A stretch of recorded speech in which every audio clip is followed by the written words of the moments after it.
Retromania Pro Wrestling Podcast Network is a Moonsault Media production and is intended for private use only. For more information, contact retromaniapodcast@gmail.com. You're listening to a Cool Truth podcast production. All right, what's up? What's up? What's up? Cool Truth. We're back, baby. Retromania Wrestling Podcast Network. Cool Truth Podcast Productions. All the boys with me here tonight. We did have some homework to do, but we decided to put that on the back burner after I don't know if I'd call it a great Dynamite. We're going to do a lot of AEW here, but I'll call it I guess it's a historic one given what we watched. And you can hear him sipping. My buddy here, the professor, Mr. Whitehouse. What's up, my brother? What's up? Good evening. Finally back together. That's it. And of course, the Hollywood writer himself, the executive producer, Blake Petruso, and one and only Hollywood Jeff Edwards. My brother, how are you? I'm good. What's up, guys? Can't wait to get into this. Yeah, I mean, my initial thought is what the fuck is going on with AEW overall. Obviously, we're going to get pretty specific with stuff that happened last night. There's a lot of things that have came out this week. I mean, we could probably do 3 shows on AEW right now with all the things going on. Edwards, I'll kick it to you first. What were your thoughts after last night's Dynamite? Let's start there. All right, so my thoughts overall were I was into the show, and at about 9:15, whenever that title match started, 9 o'clock, Moxley came out, and I thought, boy, this has a big fight feel to it. Kahn made a mistake by not leaving it alone and putting this on the pay-per-view just as it is. Mm-hmm. And then the match proceeds, and CM Punk kayfabes the foot injury, and my initial thought was, okay, Moxley agreed to let him do this to save some face on his way out of the company, because I can't think of a good reason whatsoever, if I'm a booker, to bump this match 2 weeks early off a pay-per-view and exit Punk with a kayfabe injury, and then he gets proceeded to get squashed. And I paused the TV. I throw my hands up in the air. My kid's looking at me like, what just happened? I'm like, I don't know what the fuck to tell you, bud. I walk downstairs. I'm out of my mind. And this goes on. Like, I just had to refocus. It took me like 45 minutes. The show was over by the time I actually started the show again. Because I was just out of my mind. Now, okay, leave that there. I slept on it. I had a good night's sleep last night. I get up, I go to work, I do my thing. And as I'm doing this, I reflect on a conversation I had with Stames after the show last night. Shout out DJ Stames. Shout out DJ Stames, Dave from Parts Unknown. And I'm going to run this by you guys at some point tonight. This thing is a work that it was moved for a reason, and I'll get into that. And come Chicago at All Out, AEW is going to be turned upside down if I know where they're going. And I really feel after this conversation I had, and I'm going to go through it with you guys, I really think this is setting up something gigantic for the close of All Out. Okay. Yeah, I'll leave it there. All right, so we'll leave it there. Whitehouse, thoughts? I did pretty much the same thing Edwards did. I paused it for a minute, and I'm like, what the fuck did I just watch?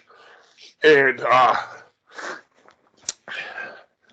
I think looking back, I mean, first I was pissed. You guys know my thoughts on Moxley. I think he's probably the most overrated in any company champion ever.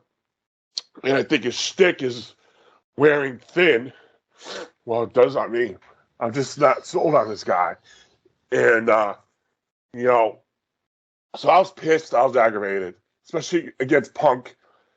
And then I was thinking to myself, let's finish the show.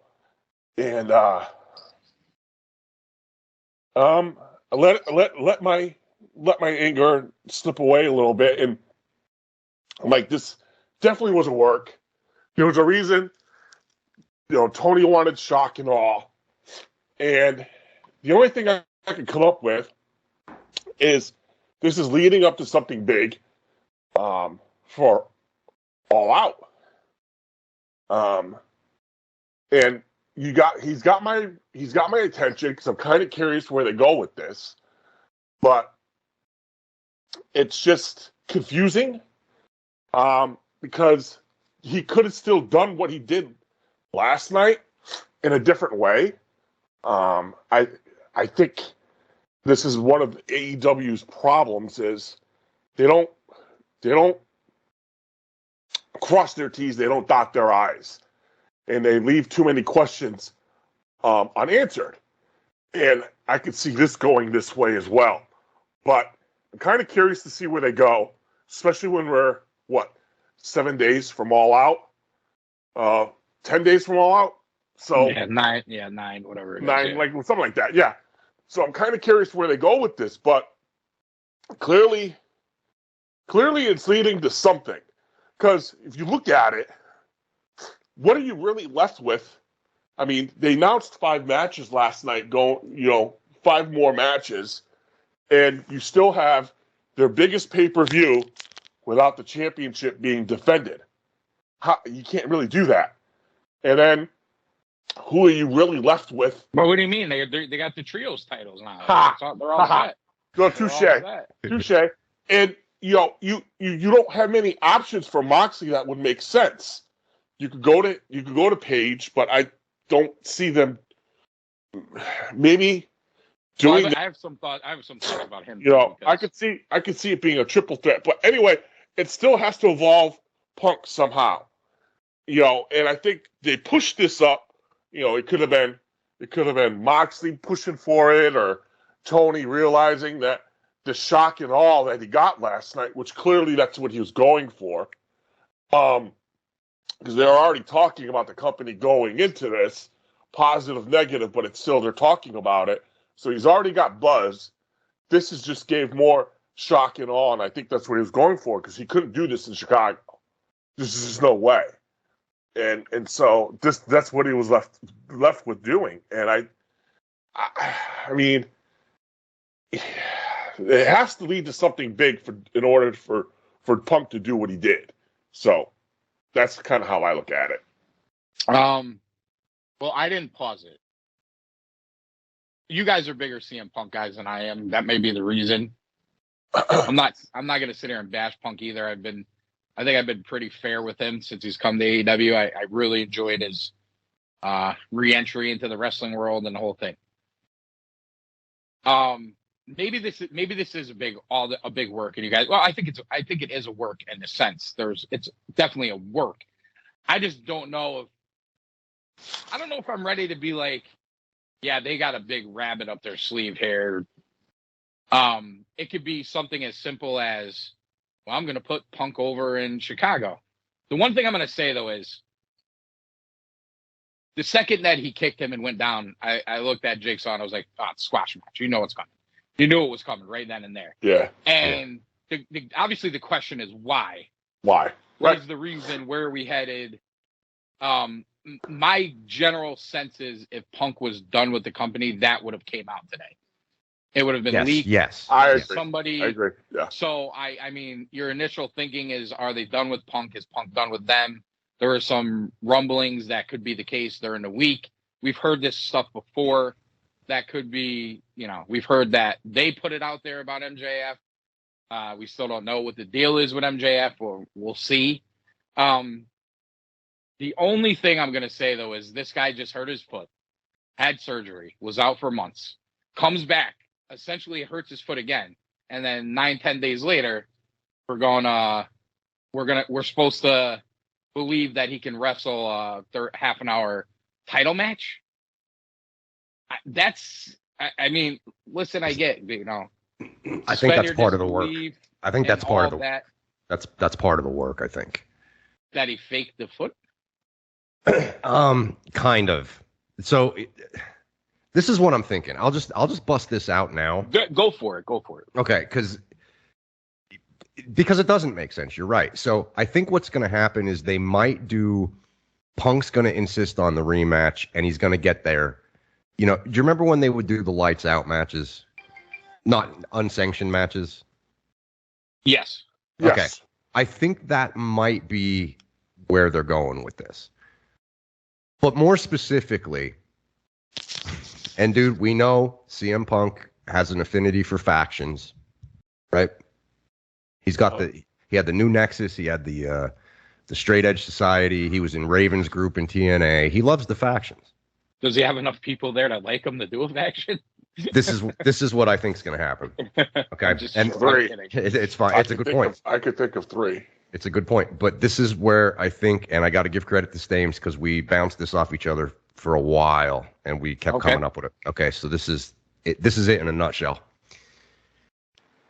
At All Out, he's got the rematch. It's no DQ. You're gonna have MJF possibly jump on the apron, and he's gonna be looking at Punk, and he's gonna be looking at Moxley, and then Shawn Spears is gonna hit the ring with a chair and knock the shit out of Moxley. Punk gets the 1, 2, 3. Now, at this point, I'm thinking, why wouldn't the rest of the Blackpool Combat Club come out? So they will. And just for extra backup, you're going to have a trios team that's on this show come out. Wardlow and FTR. Yep. And at that point, you're going to be thinking, holy shit. But Wardlow and FTR are going to take out the Blackpool Combat Club. And then you have sitting there the Pinnacle with CM Punk. I think that's where they're going. And those 3 guys that come out are going to turn heel. And at that point, you're going to have heels out the ass. And I think why they're going to do it is to push some of the younger faces, like a Ricky Starks, like a Jungle Boy, because now you have so much. If they would do something like this, and I think they might. Don't you think that's going to have cheered in Chicago, though? It's a heel turn. It shouldn't get cheered, but it might. So you're going to have this mega faction. I'm just thinking it's because it's Punk. Yeah, it might. It might. But if you think about it, dude, like it doesn't make sense. Why is Wardlow and FTR teaming together? It seems random to me. Well, it's funny because we were in our thread, and I was kind of saying I could see possible, like I said, something big. And was it a week ago? There was the promo in the back with Pinnacle with FTR and Wardlow, and FTR dropped the name Pinnacle in the promo. I missed that. Okay. I don't remember that. To be fair, they also were on Wardlow's side at the end during the breakup there. Yeah. So has something to do with it, I think, too. I think it might be something huge like that. I think that is huge. I think that would be cool, and hoping that they'd actually do more with the Pinnacle. Mm-hmm. Would that signal the end of MJF, or would that, that when he comes back, is he pissed that Punk stole his team? I don't know. It's interesting. MJF's going to be there. MJF is part of it. MJF, really? Spears, yes. Wardlow, FTR, and Punk. The Pinnacle without Tully. Take Tully out, put Punk in. I think that's what we're going to see. We haven't seen much of Tully. Yeah. Well, I think that's what we're going to see. I think he left. My only question with that is MJF's character. Do you think he could handle being in a faction with a guy who's the champion? Do you remember the picture? That's his hero. That's his hero. Remember the childhood picture? His hero that beat him, kind of all of it. Styled his career. Yeah. Now, eventually, AC, you have a point. Eventually, when it's time for them to break up next year or whatever, absolutely. You can. Egos are too big. Plus, whatever. how do you repair the damage with Wardlow too? You'd have to. That's my only problem because. Well, I mean, it is AEW. You know what's funny too? Like, not to change the subject. No, go ahead. We had a conversation, and I was convinced that they were going to put Omega back with the Bucks, and both of you guys were like, "No, you can't do it because they let Paige win, and Omega should be pissed about that, and blah blah blah. Now let's be honest, they've never addressed that at all. Nope. And Nope. what happens? Kenny comes back, and he's right back with the Young Bucks. Mhm. You know, these things happen, and they don't even address it. No, Like, that's how easy would it have been to have a backstage segment this week with the Bucks and Kenny, and the Bucks are all excited that he's back, and Kenny just goes, well, you know, guys, like, Yeah. you know, I'm still a little ticked off at you, but you're my boys. You know, even just that at least addresses that it happened. Mm-hmm. And then not only that, if I'm Kenny, why would I not say to the Bucks, hey, Bucks, you tried to be partners with the guy last week? Yep. It's true. You know, this is where them trying to be cute kills their storytelling. Because let's be cute. Let's have this dramatic scene in the back, which was fucking terrible acting. It was a fucking, like we said last week, it was a being the elite segment on Dynamite where they're trying to woo Paige to be their partner. You know what I mean? And you're questioning whether it's bad acting or is it them just the Bucks? You know, I don't know. Are they heels? Are they faces? I don't even. Do we even know at this point what? I don't even know. Here we are again. Well, we don't know what they are. Well, when the Undisputed Era. When the Undisputed Era comes, right, their faces, because Their faces, of what, but they, right, they did that. But then when you watch that segment, are you convinced they're baby faces? Because after the segment was over, if you look at Matt Jackson's reaction, he didn't react like a baby face. They to me acted like two guys were trying to just get themselves a partner. See, the problem with them is I think they're supposed to be acting better, but they just can't. Yeah, like, I don't know if was he supposed to be sad baby face there? I don't know. Maybe. Yeah, that's my point. Yeah. Right. They're either not capable of doing what they need to do in that spot, or they're tweening again. And the last time they tweened, it was really bad. And I wonder if that's where we're headed again. Well, the other thing too about this too. Sorry, Whitehouse. No, you're good. You're good. But if you guys remember, and I had to go back and pull this up on YouTube last night because I could not remember for the life of me why we thought it was such a great story when he formed the Pinnacle. And if you guys remember, he was trying to get in the Inner Circle, and we all thought he was taking over. Yes. They were kicking out Jericho, and then Sammy came out with the video. And then they all turned on MJF, but MJF said, I was too busy building my own army. And that's when the Pinnacle showed up. So it was kind of like that swerve thing. Yeah. But it was I think we also loved it because we booked it 6 months prior. Not that swerve. Right.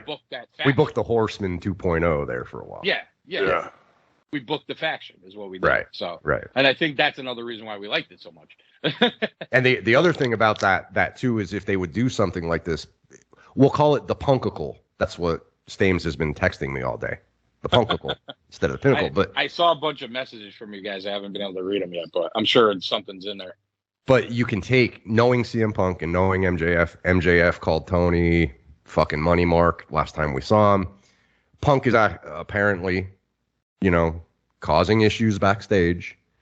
Kenny cuts that promo last week off screen, after the show was over, saying, we are not this, we are not this, we are this, and we are this, and we are going to give you a smorgasbord. Did that annoy the fuck out of you, or what?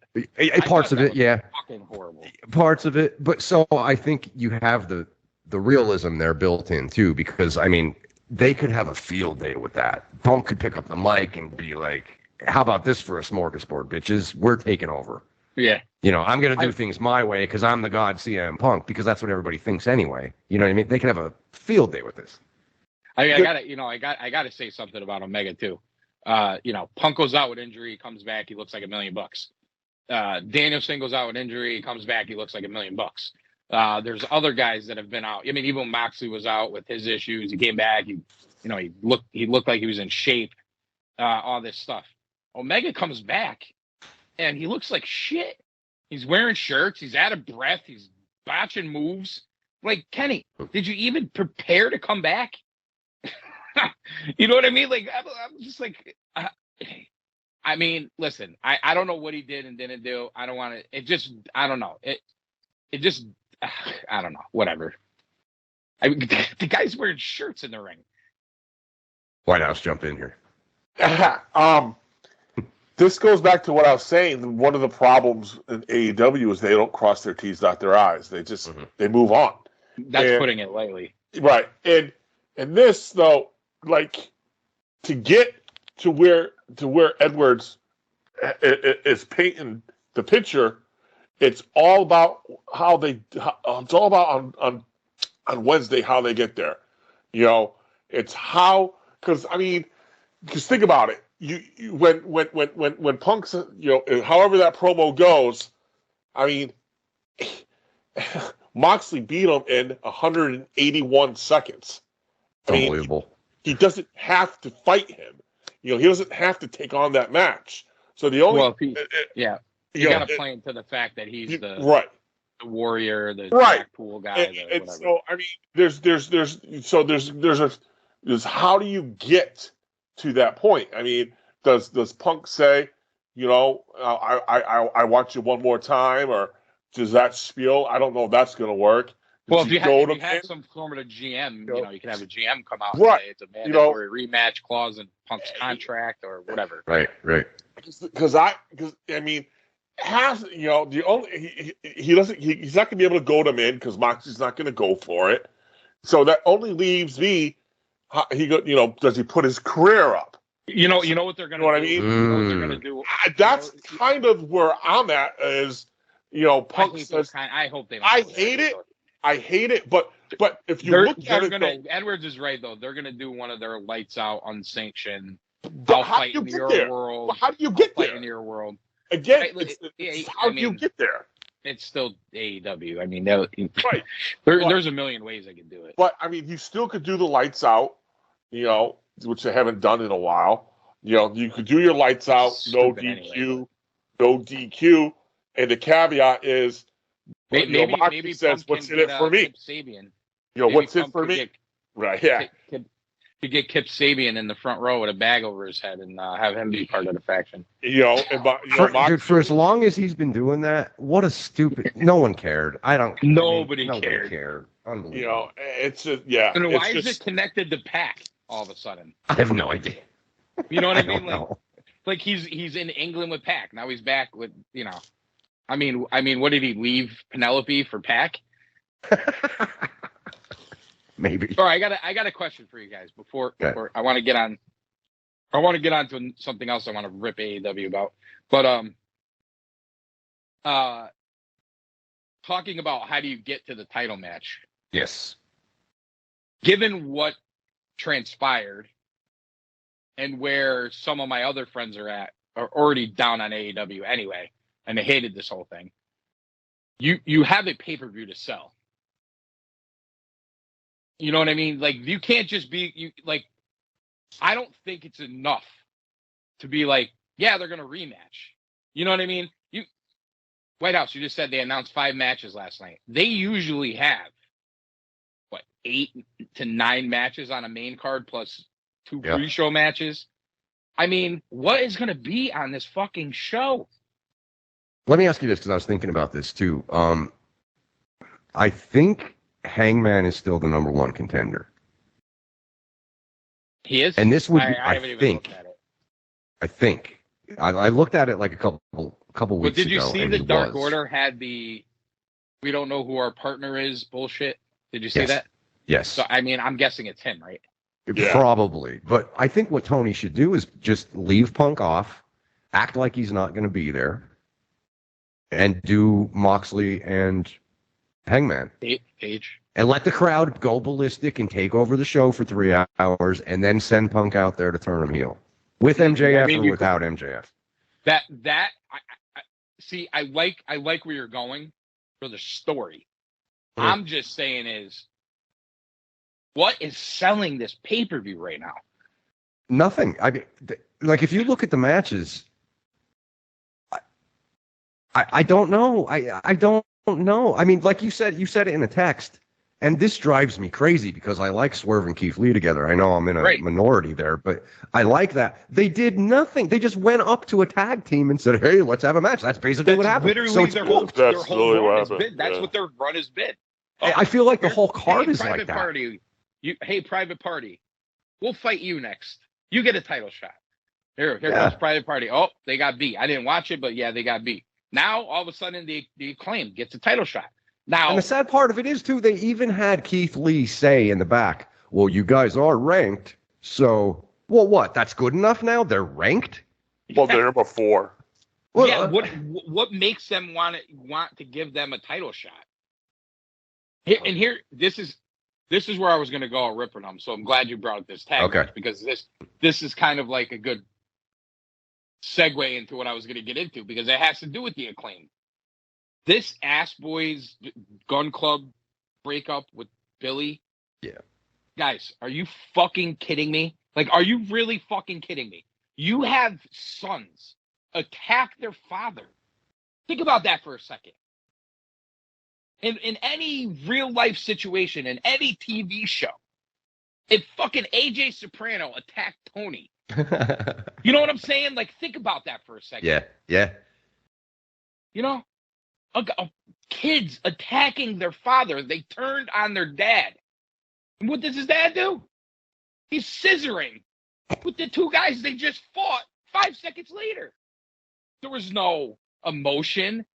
There was no, why'd you guys do this to me? There was not even a fucking promo where he said it. Then, fast forward to the week later, after not addressing it at all, or very little from what I could tell, they have a match with dad against son, and dad runs right in and locks up with his son to start the match. What would be better? Billy Gunn doesn't understand why his kids turned on him for some random manager and asking them, why are you doing this? Maybe says, I am not going to fight my kid, and won't engage with him. Maybe his son is pushing him, slaps him. You know what I'm saying? Like, actually tell a fucking story. They're locking up like they're at wrestling school. No, you have a great point. It's true. Billy Gunn, what the fuck? Billy Gunn. I just watched a goddamn documentary that was fantastic on DX. Triple H is bringing everybody from DX back to WWE because they're so good at this stuff. And Billy Gunn either doesn't care, maybe that's why, maybe just doesn't care about AEW anymore. If I'm Billy Gunn, I have the cachet, I got the carte blanche, I got the history in the business. I would walk up there and be like, fuck you, I'm not doing this. This makes no sense. This is how we're going to do it. We're going to tell a story. Do you think this is going to get the Gun Club kids over, who I like? This ain't going to, how's it get them over? So they can lose to the Acclaimed again? And now the Acclaimed gets a title shot out of nowhere? The whole thing looked bad. I mean, you had fucking Billy stomping a mud hole in his kid. Yeah.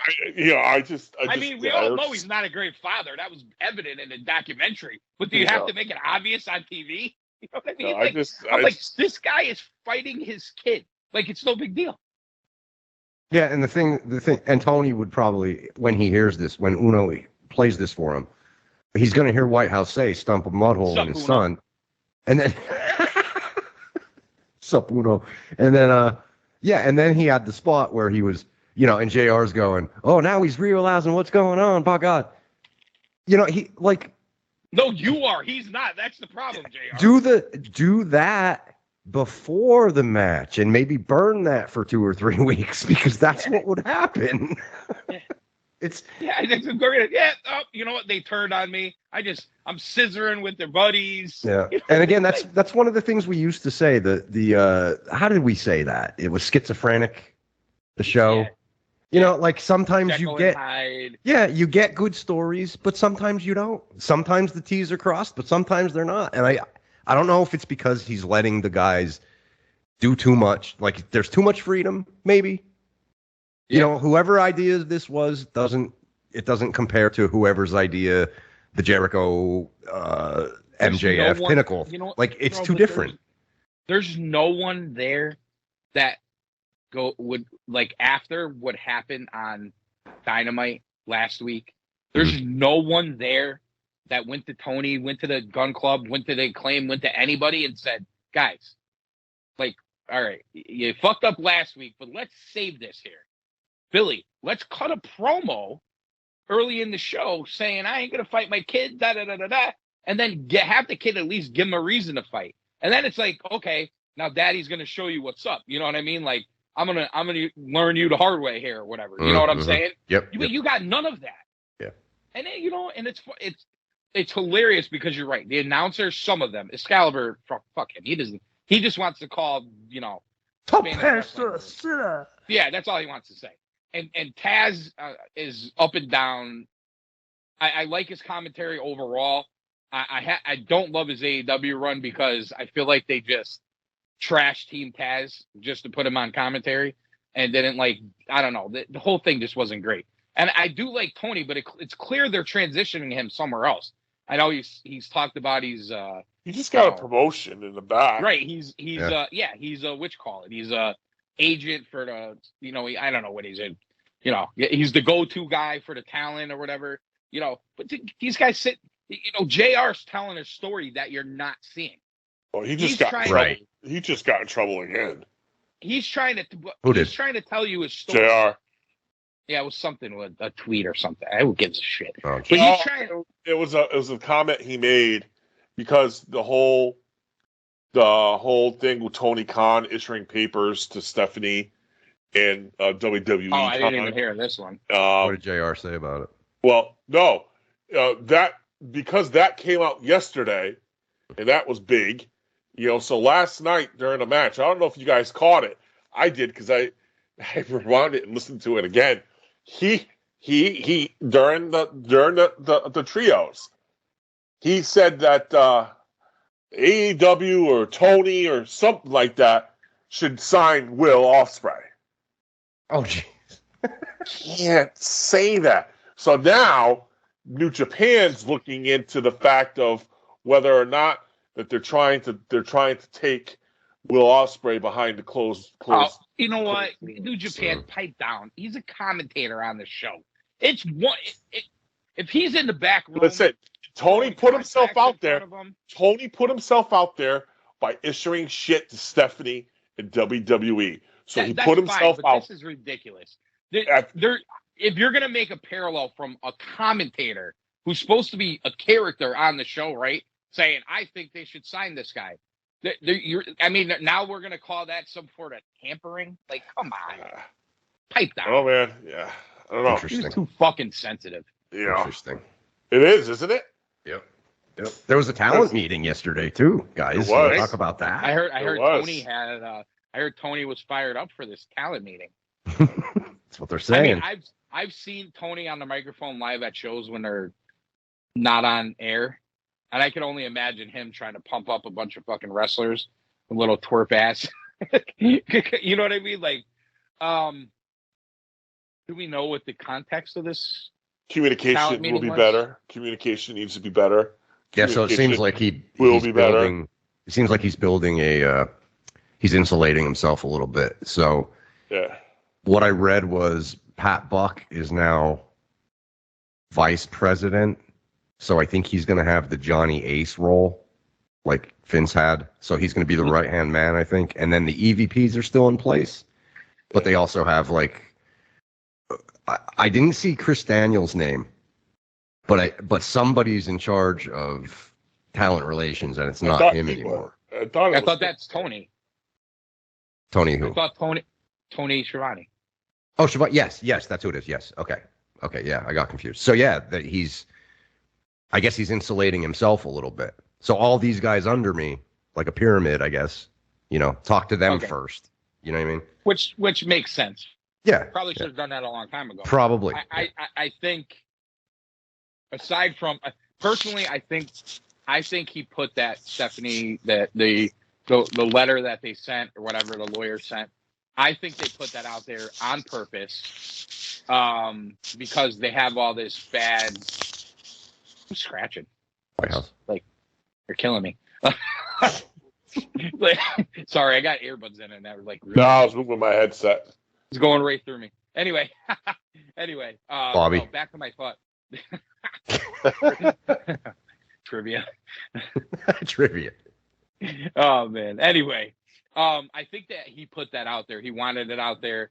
I think that they're trying to put a bunch of shit out there to take away from the all the press they're getting for guys being pissed off how they're booked and this, that, and the other thing. But I think there is some where there's smoke, there's fire. You have all these reports that a bunch of people are ticked off with the way they're booked and ticked off about things that are going backstage.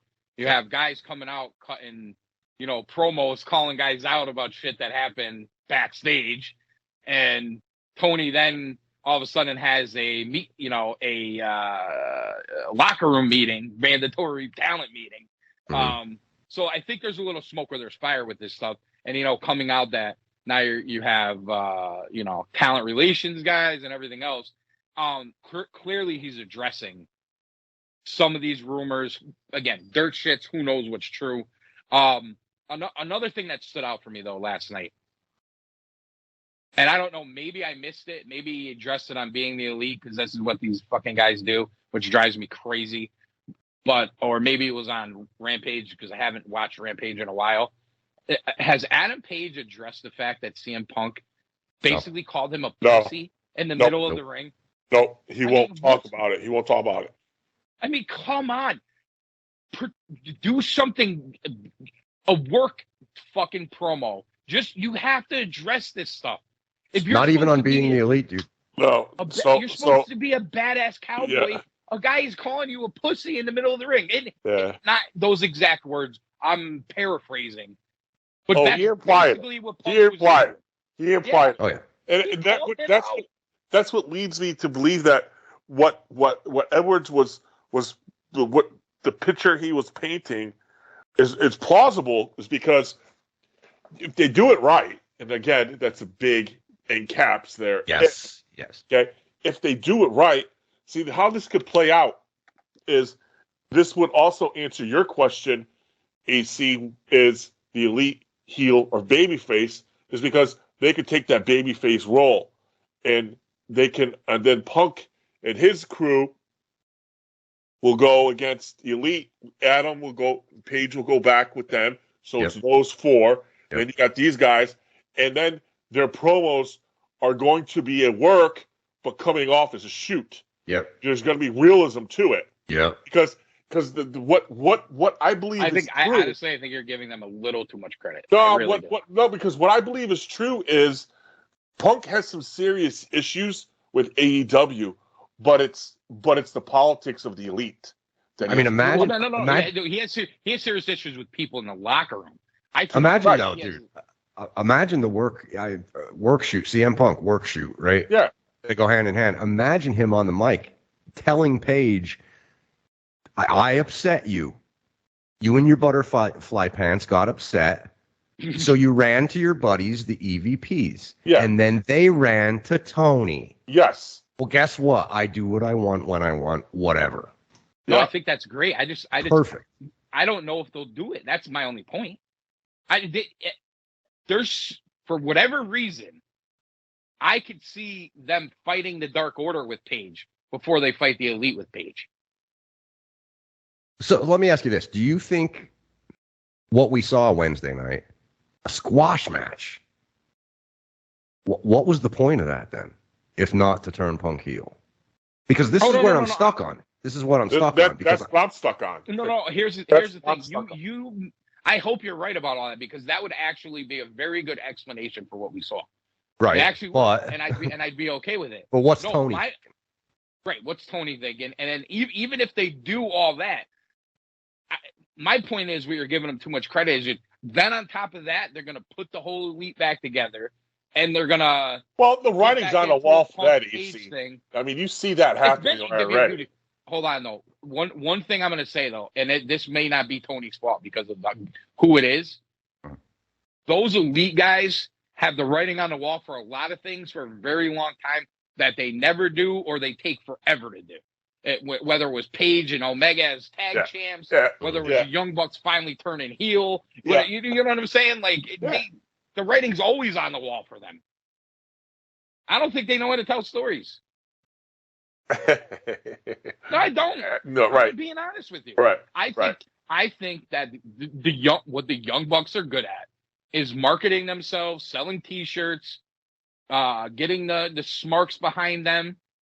I think they're great at all that. And I think the other thing they're great at is having very entertaining matches on pay-per-views, and they in the big spots for titles or against the Lucha Brothers, whoever it is, they have these great matches. But when it comes down to week-to-week television and telling stories and acting, they suck.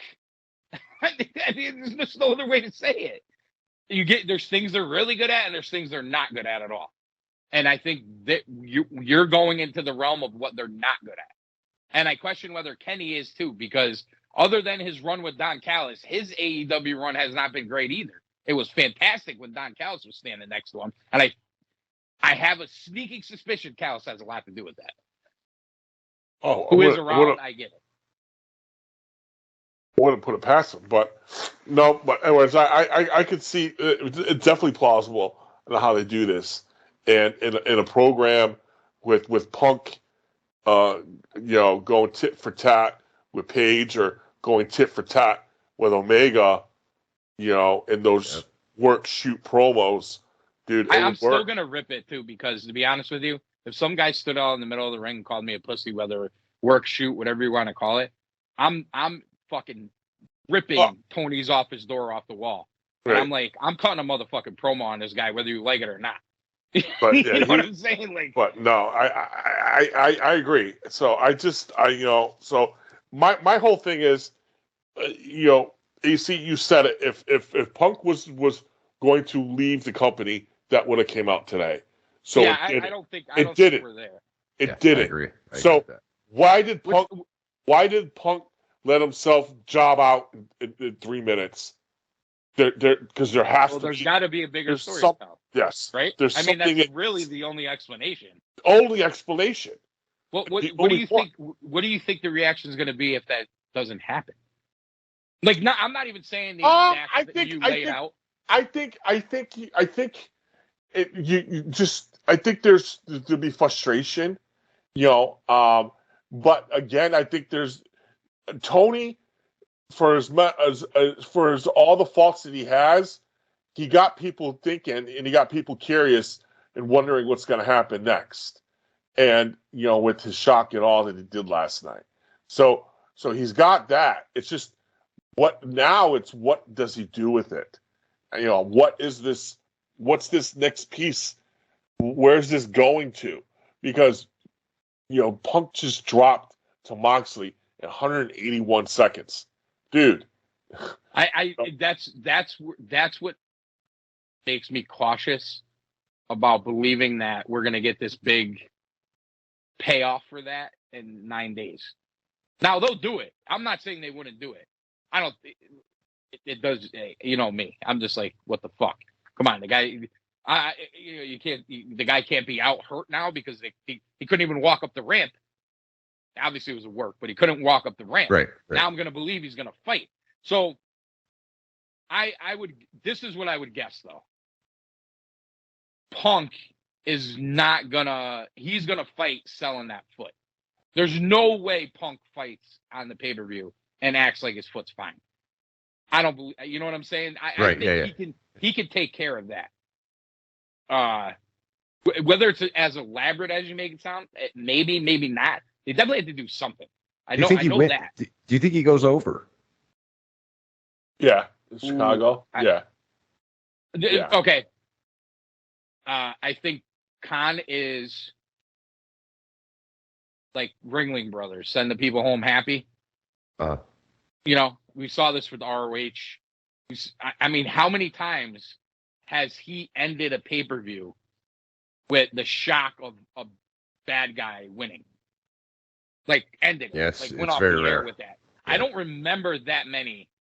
I guess, trying to think. What? Maybe Jericho and Page with the first title? I guess maybe would be one. Did that close the show? Yeah, but Moxley won. He's hawking T-shirts. Remember? Yeah. Don't remind me. Don't remind me. I guess you would say the only ones you could go to would probably be when during Omega's run, you could probably find a pay-per-view that Omega closed. I guess that would be. I guess he's probably done it before. But I see the thing is right now Moxley's not a heel. It's Chicago Punk. I get it. I think it would be. Listen. I love your idea. I think it'd be great. I hope they do it. Moxley's going to be booed in Chicago, especially the fact that Punk was booed in freaking Cleveland. It doesn't. I Moxley's going to be booed in Chicago. That's just crowd specific. Yeah. So let me ask you this. So let's talk through this. So forget everything I said about like heel faction. Forget it all. Do you think this is just simply Tony thinking that it would be a good idea to take the belt off him, and then 10 days later put the belt back on him in Chicago because he wants that moment? Is that I could see that. That easy? I could see that. I could see that. I could see it being that easy. And here's the other thing that would make me cautious about FTR is super fucking over right now. And so is Wardlow. You're going to turn all them heel? Dude, if he has the balls to do that, I'm voting Booker of the Year again for him. Because would be so... Because they did all that work. And my God, they may actually get real heat for that. Like real heat from the crowd. Oh, they will. I think it'd be great. I think it would be great. FTR makes better heels than faces anyway. I agree. Wardlow one, I'm still working on that one because he's so super fucking right babyface, dude. So I'm still trying to work that one out, but I still, Well, they could always turn on Wardlow. They can always, right, Imagine the promo on Wednesday. FTR just turns on Wardlow, beats the hell out of him, and he's not part of it. It's just You could do that. Yeah, you could do that. FTR, MJF, or Wardlow and MJF go face to face, and then they all kick the shit out of Wardlow. I don't know. It seems like it's a lot of moving parts. That's all, Oh, and but that's AEW's thing too. I do think there is something to the fact that FTR is super fucking over right now. Yo, imagine the promo with the Punkacle the Wednesday after All Out. And imagine MJF going, big man, and he gives Wardlow a hug, and the crowd's just going nuts. Like, yeah, I hate this. I would love it. Big man, we're back. Yeah, that shit would be great. Well, I'll tell you what. Even if that would be great. Even if it's none of that, somehow MJF comes out on Sunday and just hits Moxley with the chair, helps Punk to get over, and you just start with them. I think MJF coming back would be huge in and of itself. You know what I'm saying? In any capacity, if he shows up at All Out, it's going to be huge. You think if he does show up, he's definitely challenging the winner? Like, he's just going to walk out like a New Japan show, basically? I don't know. No, I mean that. I don't mean that as a joke. I don't know. I mean, see, I'm if he helps Punk win it, I don't know. Here's what I'm thinking. The instant gratification, Punk's hurt foot, he overcomes it to beat the guy who just dominated him 9 days before, and he wins. And the Chicago crowd loves it, and everybody else is like, dude, come on. I love all the other ideas. I'm not saying I don't, but if you were to put a gun to my head and make me pick right now, that's what I would pick. Okay. And I don't think you're going to see MJF. Okay. Interesting. And the reason is... Will we ever see him again in AEW? That's my question, number one. I think there's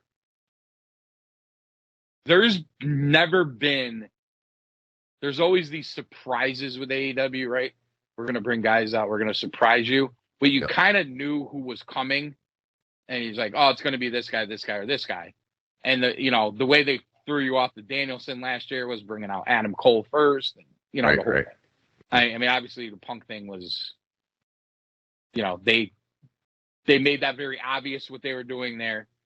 There's been no rumble at all that MJF's coming back. And I just, if they do it, that's great. I could show they could actually keep a secret, which would be nice. But I'm not totally sold. I'm not totally sold that we're going to see MJF. I mean, I'm not 100% that I'm right, that it's just going to be kind of simplistic storytelling, like Punk gets a rematch and wins type of thing. I do know that there's not a lot going for this pay-per-view. And they do need to do something, and they do need to do some things on the show to turn the tide, because it seems like a lot of the attention is very negative, and the show hasn't been very good lately. The ratings have been very good lately. We talked about the tag titles already. And then you hear rumors that the Young Bucks won't put FTR over, Hardy's over. It's just like, I don't know. It's just a lot of it's just like, come on. Young Bucks want tag team wrestling to be the main event, but you want to take the main eventers, the FTR. The only tag team you're going to main event a pay-per-view with is FTR in that company. It's the only one. So why would you not fight FTR? I don't get that at all. I think they're putting a lot into this trios tournament, which we haven't really talked much about yet, which we probably could do quick before we go. Sure. It wouldn't even shock me if that ended the show, which, you know what I'm saying? Like, I don't know. I mean, maybe I'm just going on what we saw this week.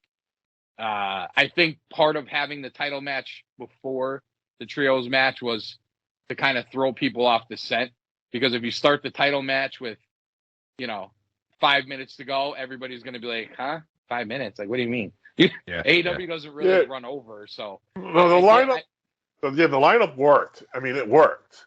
Well, it worked, but at the same time, if you really wanted to shock us, you could have had that match.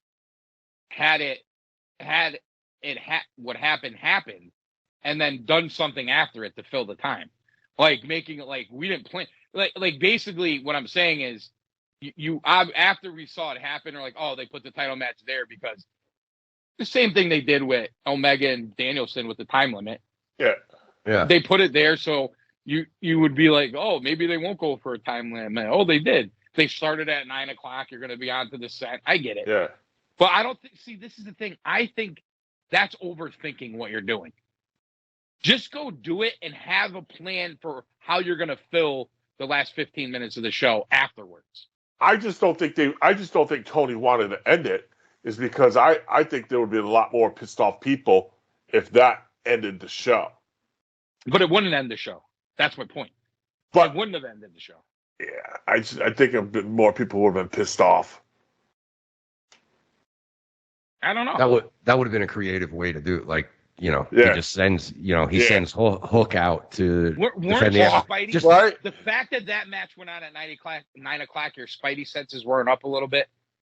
Oh, they were. That's the first thing that tipped me off. I'm like, oh, something's gonna happen here, because there's no reason for that match to be. You're calling it the biggest match in Dynamite history, and you put it on at 9 o'clock. Yeah. Like, that doesn't make any sense when everybody knows there's a match after it.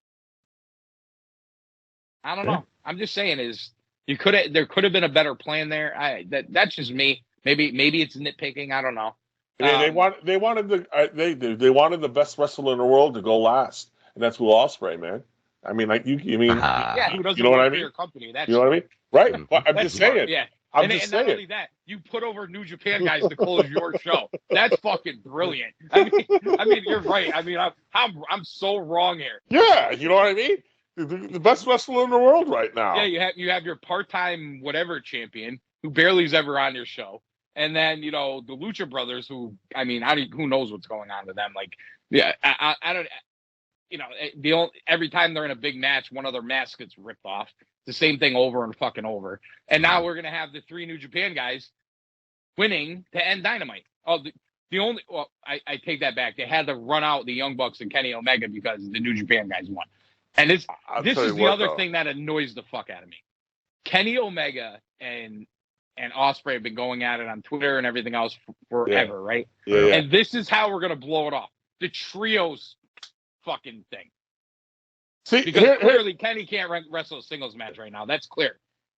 Yeah, there's two things. One, what I wouldn't give to have just a Pac Will Ospreay match.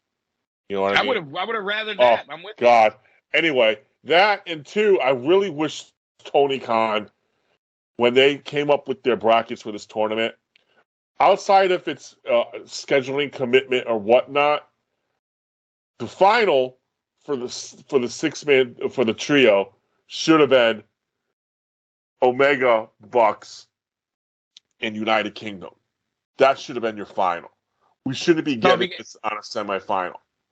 The only reason I'm going to disagree with you is I don't think anybody from New Japan should be in the tournament. You have 5 million fucking guys you're doing nothing with, and you have to bring a 3-man team from New Japan? I mean, there's no other 3-man faction they could come up with. I mean, 500 of them. I totally disagree with that, AC, because you have what's his face in the freaking G1, for God's sakes. So there's still crossing, they're borrowing each other's talent, which I don't have a problem with. But right, and you know for a fact they're never going to put the titles on those guys, and you have a million guys you're doing that. Here's the difference: they'll have a guy come over and be in the G1, or 2 guys that have worked New Japan before, like Lance Archer, and they're a part of the G1. Okay, that's great. AEW has a million guys that are talented. They're doing nothing with. You wonder why guys are pissed off? If you're sitting in that locker room or you're stuck on Dark and they bring 3 guys over from New Japan to be in a tournament that everybody knows they're not going to win, and takes your spot where you could have got a shot on Dynamite or even Rampage for that matter, to do a team from New Japan and this is in a championship tournament.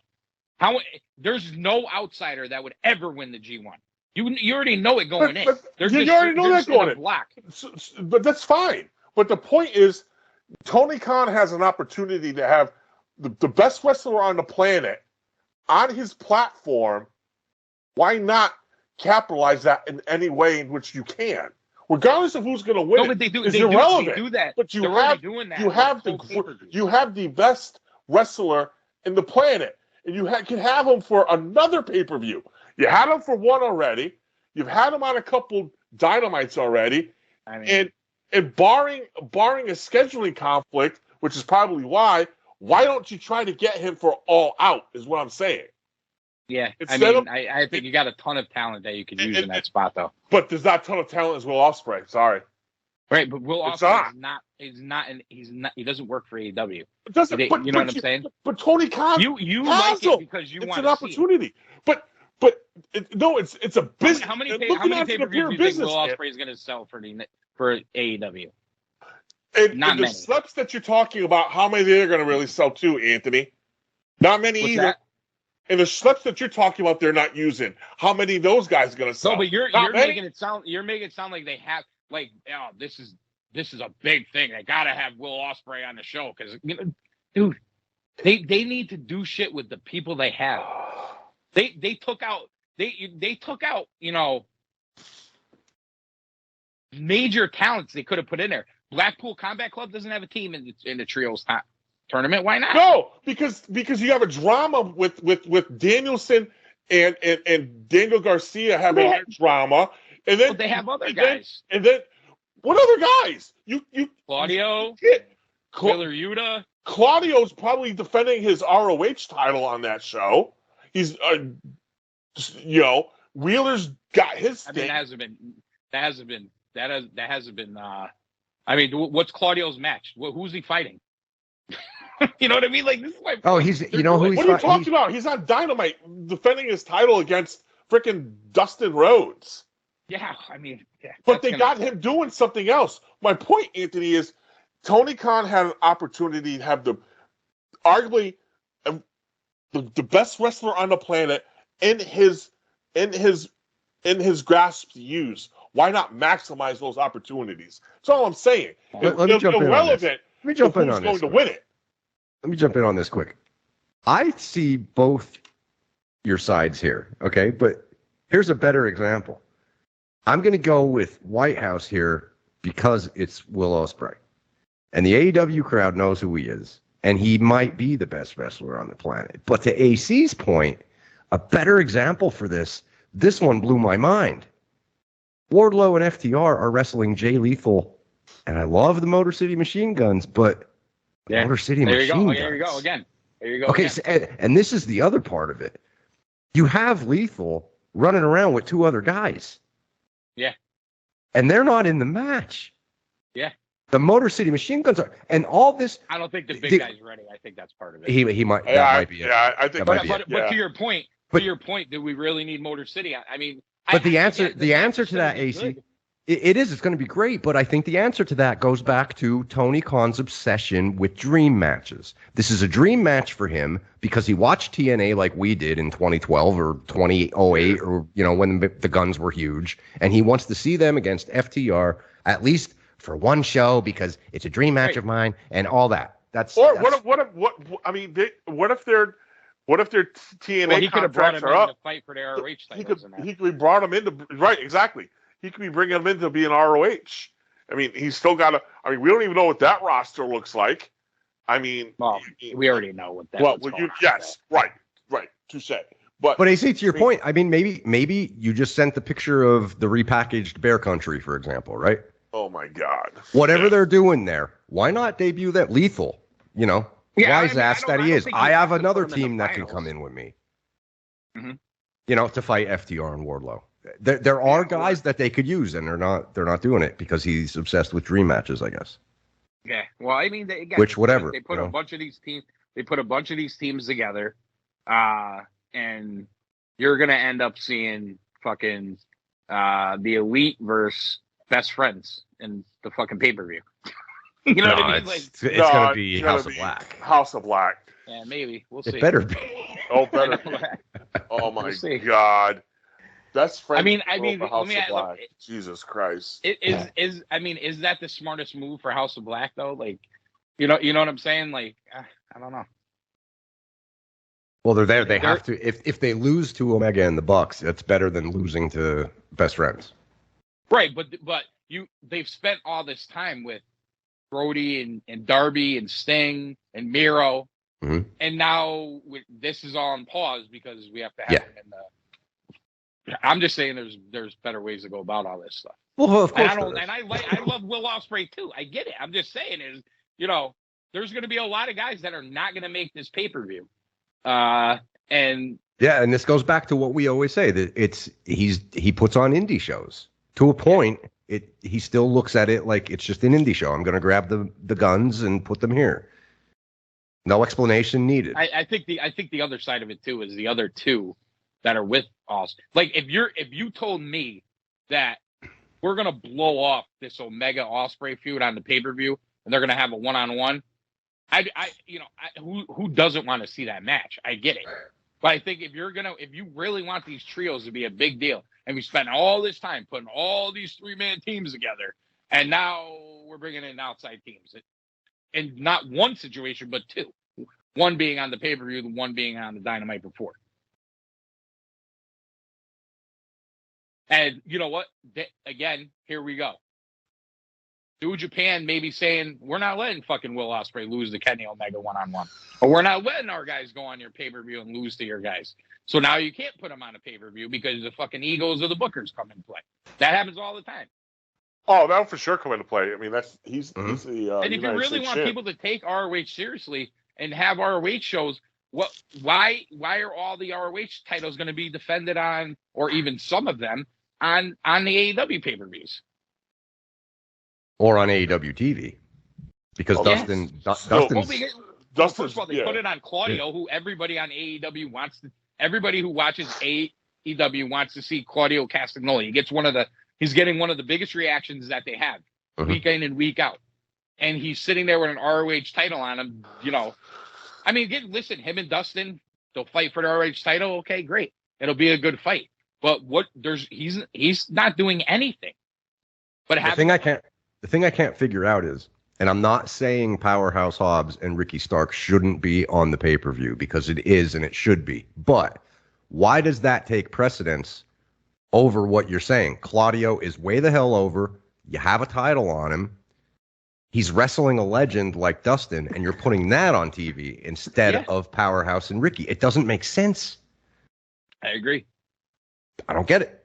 And trust me, I like the idea of Powerhouse and Ricky breaking up. Uh-huh. And I like the idea of one of them getting a babyface push and the other one getting a heel push. I like Mm-hmm. it. I don't have any problem. I don't have any problem with all that, but it's just, I don't know, man. I know, it's frustrating. Here you go again on Rampage. You got this fucking co-ed, AAA co-ed fucking tag titles being defended again with Ruby Soho. I mean, that's on the pay-per-view. No, it's on Rampage. Oh, thank God. Yeah, it's on Rampage. Okay. So Ruby, you're so glad I got to get out of WWE. You're fighting for a fucking made-up title on Rampage. Congratulations, Ruby. You know what I mean? Dude, she might be another one that thought, wait, I was sold a fucking bill of goods here. Right. You know, I thought I was coming in as the number one babyface, and here I am, like, I can't even get in this four-way match for the This title. is going to be a theme. We're kind of getting into it with indirectly with where I was going with the homework we were going to do. But with everything that happened, we decided to pan it for a week or two. My big theme was going to be pushing the guys that AEW has gotten over and created, as opposed to repackaging others. Mm-hmm. Mm-hmm. Yeah, or bringing in outsiders all the time to try to do the same thing. I think they have to just really think about and decide what they want to be. Do you want to be a company that has a bunch of titles and just has a bunch of fun matches, and you could bring guys in all the time and do that and not do a hell of a lot of intricate storytelling? I think there is a place for them to do that. I don't know how that's going to do with their growth or anything, but I think there is a place for them to do that. But the problem is they're in between right now. Yeah. I disagree with some of his thinking, because I really think now we've seen it long enough to where if you have a buzz going for you, like Ruby Soho gets cut from WWE, there's a buzz. AEW should sign her. Well, okay, I'll sign her. Okay. He's just cashing in on the buzz and then doesn't care 5 months later. Yeah. That's it. Know what to do with her. She served her purpose for the buzz, and that was it. So many people too. And it's so, remember when he brought in Cage, with like, Tony loves Brian Cage. Yep. Brian, the last time we saw him, he's on the pre-show of Ring of Honor. Yep. That poor guy can't catch a break. And then Tully leaves, I guess. Yeah, I know. They just put him with Tully, and Tully leaves. I'm like, oh, this guy. Yeah, I know. It's fucking. It sucks. It sucks. For you know what? For the whole trios thing, anyway, it pisses me off to talk about it, because I think it's fucking stupid that they're doing this fucking title, and they're doing it now because Omega and the Bucks want gold on their waists, and that's 100% the reason they're doing it now. It's going to be an idiotic, stupid title that nobody's going to give a flying fuck about in 2 weeks, if they care already now.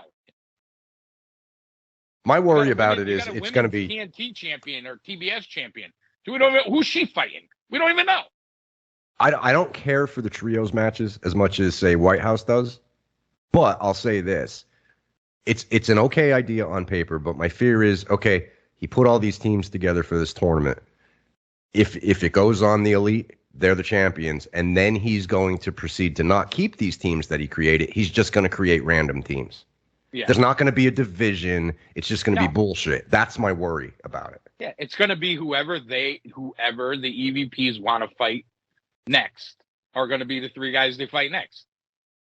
Right. Possible, yeah. I mean, so in other words, if they're going to do it, I would rather see them actually build a division and do it right. But I don't think they're going to. No, and nobody has. Nobody's gotten this right, because I think there are places on the show for 6-man matches at times, but it's too much. They're doing this shit all the fucking time. It takes away from the show for me. Not only that, every one of these fucking matches is refereed by this asshole fucking Rick Knox. Well, why even have a referee? Why even have a referee? Why even have rules? Why don't you say, you know what? These 6-man titles fall under Lucha rules. You don't have to tag. They're tornado tag. They're no DQ, whatever. It's pinfall submission. We have a ref there to count or say the match is over, and that's the only reason why he's there. Because that is the only reason why the ref is there in those matches. All the time. They're overly chaotic. One guy's trying to one-up the other with some acrobatic fucking bullshit, and that's all they do. What are Darby and Sting doing on this show? No idea. No idea. Are they going to come out and cost House of Black? I mean, you know what I mean? Like, dude, like, what the fuck are they doing? You have the biggest pay-per-view of the year in 9 days. 9 fucking days. And all of this talent. Miro, what's he doing? Nothing. Yep. We don't even know if Garcia's hot right now. I'm thinking it's going to be a 3-way. I don't know if you guys agree or not. I think it's going to be a 3-way with Jericho, Danielson, and Garcia. I think that's what's going to happen there. And I like that. What's going on there? And I'm really that would be interesting storytelling. The psychology of that could be great because at points Jericho would be like, "Come on, help me beat his ass," and then Danielson's going to be like, "See, they're calling you a wrestler." Yeah. That'd be good. Yeah, and I'm digging him right now, so I'm all for that. Well, then we got of course he's got his hate. So did you guys hear about this Eddie Kingston suspension? Yes. Yeah. So that explains why he's not doing anything right now. Yep. I guess I guess Sammy, this whole persona about Sammy is spilling over into the back there. Mm-hmm. Oh, boy. I guess Eddie took took responsibility for his side of it and said he did the wrong thing or whatever. But yeah, seems to be a lot of stuff happening behind the scenes with AEW. And it's almost more interesting to me than the product on the TV. It kind of is. That's when you know you have a problem. My final thoughts for the night is this. When you wear butterflies on your jeans and a guy calls you a pussy in the middle of the ring and you don't come out, you are a pussy. And Masari Uno, you got to tell your boy, man the fuck up. Whitehouse, final thoughts. Final thoughts. I'm looking forward to Wednesday. See how they get to where they need to go, and that's the main event of All Out. Biggest pay-per-view of the year, and you don't have your champion defending his title. I mean, let's face it. This is the go-home show. Yeah, I mean, this is I'm very curious to see how they go there because this. I mean, it hasn't blown up as much as I thought it was going to blow up in Tony Khan's face, but I think if he doesn't play his cards right and do this right, I think it could blow up next week. You could. Edwards, final thoughts. Final thoughts. We don't tend to give Tony Khan a lot of credit lately, and I can't escape the fact that I keep thinking he can't be this stupid. He can't be this stupid. The show's in Chicago. He just took the belt off of the God of Chicago. Something is going to go down big time at this pay-per-view. I just can't escape it. I can't escape the thought. Like, I know we give Tony a hard time, like I said, but he cannot be this stupid. He can't be. So that's where I'm at with this whole thing. All right. Well, there you go. I guess next week we'll be back with we're gonna have a lot to get into. We didn't touch on anything WWE this week, so I'm sure we'll have to talk about that next week. And they have a pay-per-view the day before. That's right, they do. They have a pay-per-view the day before. And you know what? We know what the matches are for that one. That's great. You know what the matches are before the pay-per-view. Holy shit! And they all have builds to them too. Pretty much, crazy. Yeah. It's crazy. I'm actually looking forward to that payper. I think that pay-per-view is going to be good. I think it's going to be good. I really do. I'm with you. A weekend, a Labor Day weekend with a lot of wrestling. So next week will be our pay-per-view preview show. So, I guess if you're wondering when we're going to have a show, I guess it would have to be after Dynamite next week because we can't preview a pay-per-view when we don't know half the fucking matches. Yeah. And we feel like the ROH, me and Whitehouse. Oh, my Jesus. And Edwards lost power over there. His, green little deal in Pennsylvania there. Loses power. And we're breaking down the pay-per-view, and they're like, yeah, we got all the matches. Come to find out, there was like 4 more. Oh, who knew? I love that guy, Kahn. I'll just let you know. I'll let you know all the matches the day of. Thank you. You're making our job so much easier here, Tony. Thank you so much. We appreciate it. All right, we're going to get out of here. Retromania Wrestling Podcast Network, Cool Truth Podcast Productions. For Edwards and Whitehouse, I'm Daddy Cool AC. Good night, everybody. Nighty-night. September, October, November, December, and then y'all could kiss my ass. I'm out of here. Fuck you, Fauci. Peace out, bitches. I'm out. Oh, man. Uno last week, Fauci this week. You never know. Listen to the last second.